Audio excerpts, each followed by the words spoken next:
Welcome to the Delmarva Almanac. Each week we connect you to the best of Delmarva. Like other almanacs, our aim is to tell you a little bit about our past, our present, and events in the near future. Here's Scott Duncan to tell us how things are going so far this year for the Delmarva gardener. For the second year in a row, Delmarva gardeners looked nervously at the weather in March and April, wondering if spring was ever going to arrive. Of course it did, but not without some last-minute dramatics in the form of freezing temperatures in my area right up to April 12th. I was prevented from starting some new fruit trees until early March because the ground was frozen solid. And then, as I noted in my garden calendar, by March 21st, the soil was still too soggy to work because of all the rain. But eventually things dried out, the weather moderated, and my peas went into the ground. A few days later I transplanted all the seedlings I'd started indoors. Pac-Man broccoli, early Wakefield cabbage, snow-crown cauliflower, Thai spinach, early wonder beets, black-seeded Simpson and red sales lettuce. These were joined soon after by red Norland and Kennebec potatoes. And so we begin the excitement and challenges of another year of gardening on Delmarva. My winter project for this season was to rebuild my 3-bin compost structure, which had deteriorated badly after extensive use over the past 10 years. I like the 3-bin model because I can make piles of compostable material in 2 of the bins and use the empty one to turn over the piles as they heat up. If you remix the piles frequently, it accelerates the decay process, and within a matter of weeks you'll have rich, healthy compost for your garden. For compost materials, I use a combination of grass cuttings as a nitrogen source and partially rotted straw and horse manure from a nearby stable as a carbon source. You'll find plenty of references about composting in your local library or through the University of Maryland Home and Garden Information Center. If you don't want to build your own, there are many commercially available composters. However you do it, I highly recommend compost as an ingredient for successful gardening.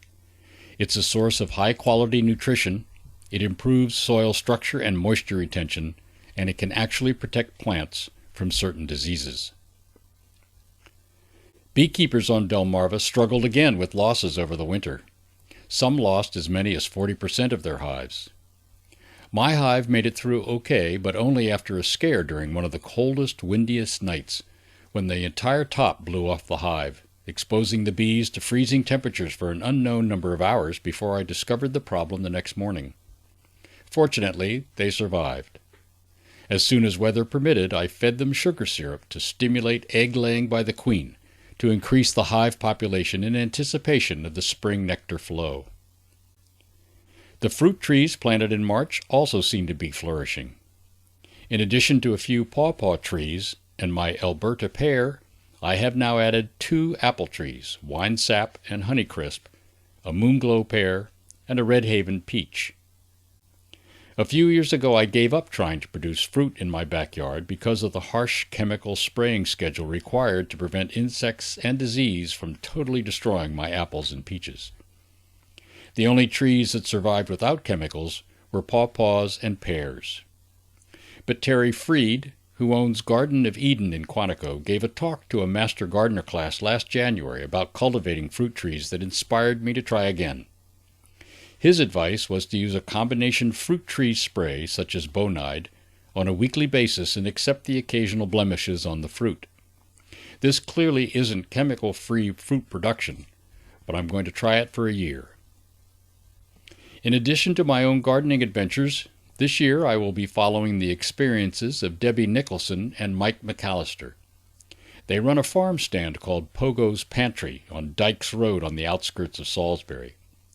The 7 acres they cultivate is a considerably larger area than most of us have at our disposal, but they have big plans to make it into a source of organic produce, plus a U-pick berry operation, chickens, and the farm stand.